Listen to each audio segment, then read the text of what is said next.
well, if we take out the 3 months of lockdown, it's been 8 months of flying, and I've just absolutely loved every minute of it. It's been an absolute ball.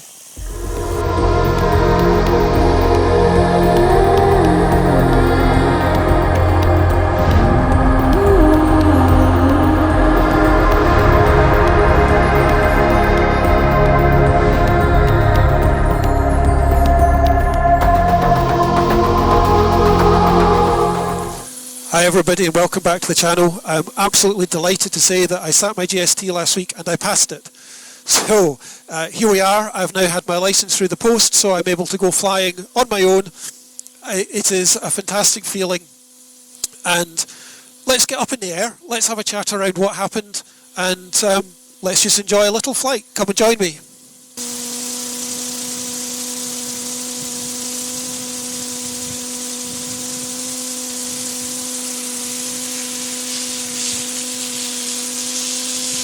It's definitely a go around.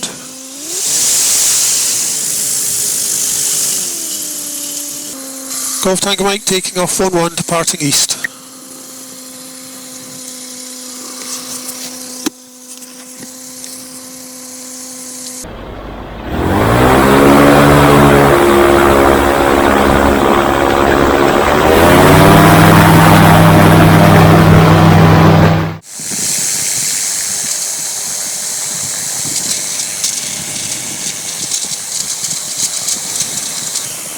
I've got this little pad of things, but I'm going to have to find a better way of doing things because it's flapping all over the place. So, lesson learnt number one.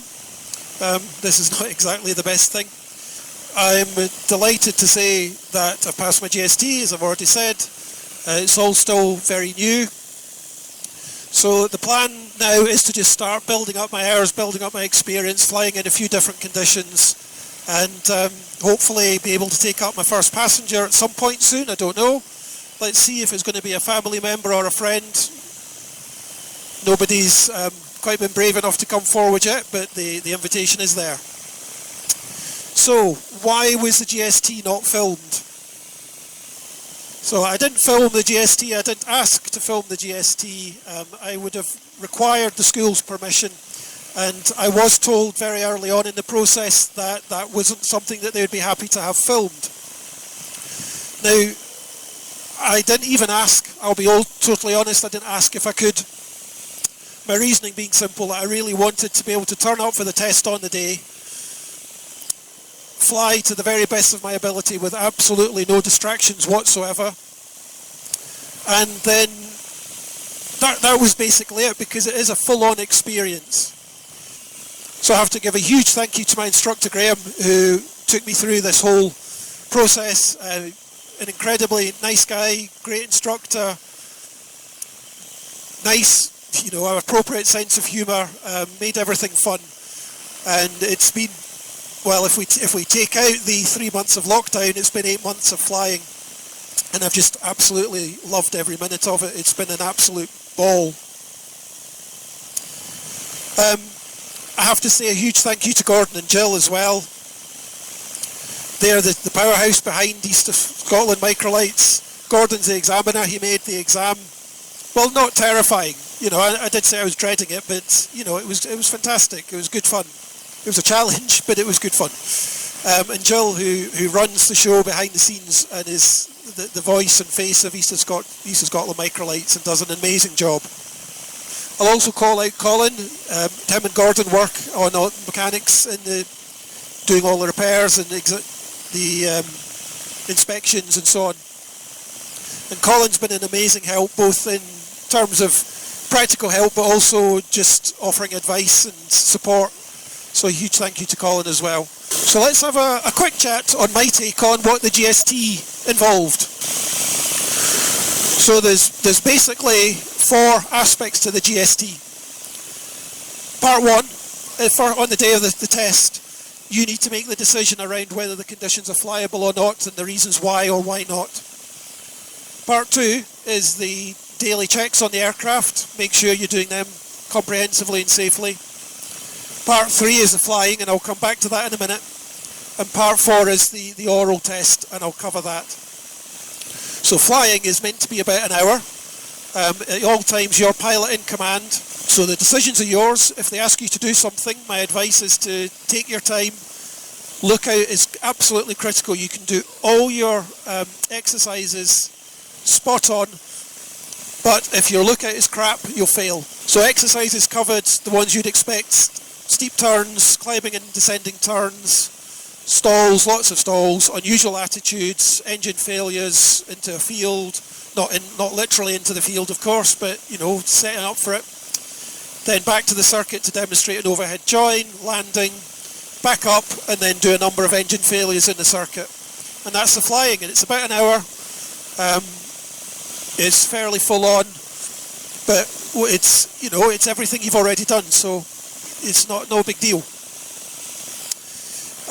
Once you're back and the aircraft's parked up safely, it's the final bit, it's the oral side. Now that covers the maintenance of the aircraft, it covers the physics of the maintenance in terms of if this is damaged, is it safe, or if that's damaged, is it safe, and so on. Can you fly with or without that? And it also covers some of the legalities around looking after and maintaining an aircraft, who's allowed to do what, who can sign what off, who isn't allowed to do certain things, what kind of parts you're allowed to use, what are the rules around those, basically to keep us safe and legal. There is a little extra bit, and it makes great sense to me, but there's also a passenger briefing that you do. Pretend the examiner is a passenger and just show to them that you could brief a passenger safely.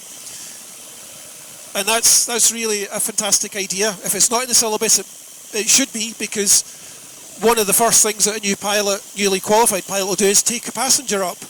But if you're not telling them what they need to know to keep them and you safe, it's not great, is it? So, yeah, that was a really interesting part.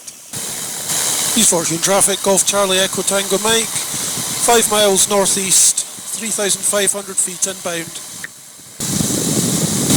Golf Tango Mike descending dead side 11.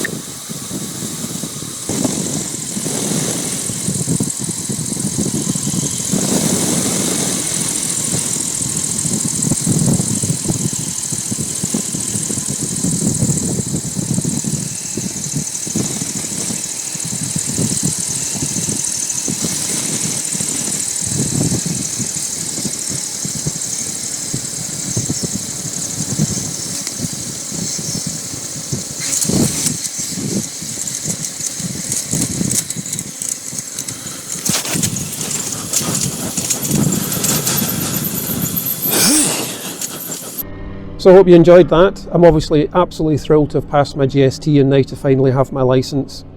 The licence permits me to carry one passenger, so I'm looking forward to that. I have no idea who it will be, so let's see how that works out. I'm looking forward to some longer trips away, maybe some club trips over a weekend. Let's see how that works out. But in the meantime, I'm just loving flying, and I'll be back up again soon. So in the meantime, if you get any questions, please put them below. Like, comment, subscribe, it's all appreciated. Thank you so much for watching, and let's see how the new chapter starts.